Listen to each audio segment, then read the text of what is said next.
Welcome to Voices in the Fog, the podcast where silence breaks and truth speaks. I'm your host, and today we're diving headfirst into the question many Nigerians ask but few dare to explore in public. Is there a Fulani agenda in Nigeria?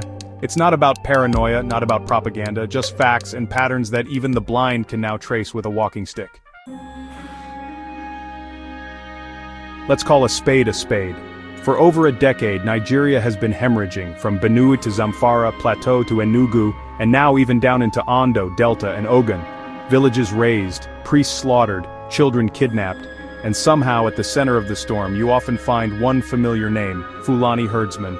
The Global Terrorism Index of 2021 didn't stutter. They ranked Fulani militants as the fourth deadliest terror group in the world. But guess what? No terrorist designation from the Nigerian government, no manhunts, no thunderous military operations, instead, silence. And in Nigeria, silence is often endorsement. Now ask yourself, why were IPOB and Yoruba Nation agitators crushed with full military force, but Fulani militias are offered grazing routes, resettlement funds, and sometimes amnesty? Why do bandits in Zamfara and Katsina, many of whom openly identify as Fulani, abduct school children by the hundreds, tax communities, and negotiate with governors? Sheikh Gumi even had the audacity to defend them as misunderstood. Misunderstood? When over 2,000 people were killed in Benue alone between 2018 and 2022? Let's go back to the Middle Belt, once the food basket of the nation. Now it's the graveyard of farmers.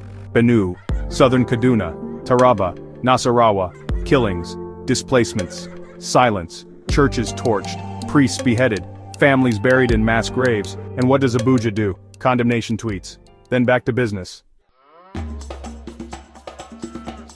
Let me be blunt, the Hausa are no longer in charge of the north. They've been sidelined in their own homeland. The Fulani elite now run the show, from the Sokoto Caliphate's traditional power down to federal security infrastructure. Under Buhari's regime, practically every major national security head was a Fulani or Northern Muslim. Coincidence? Please.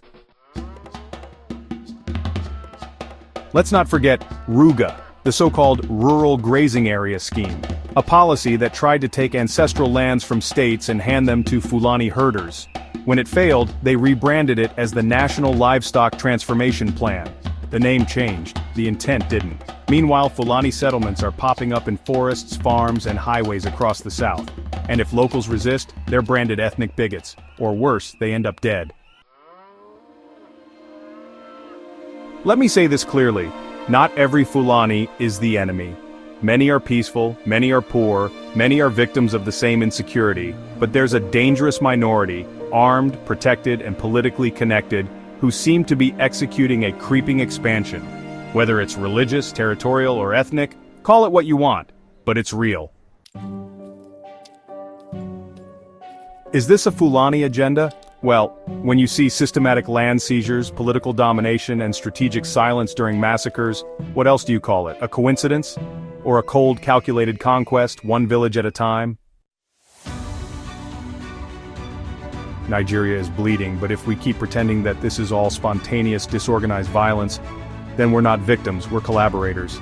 The only thing necessary for evil to triumph is for good men to remain silent. We must speak, question, expose, and demand answers. Because unity without justice is just slavery in national colors.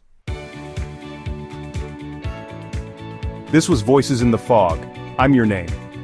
If this episode stirred something in you, don't just listen, share it, debate it, challenge it.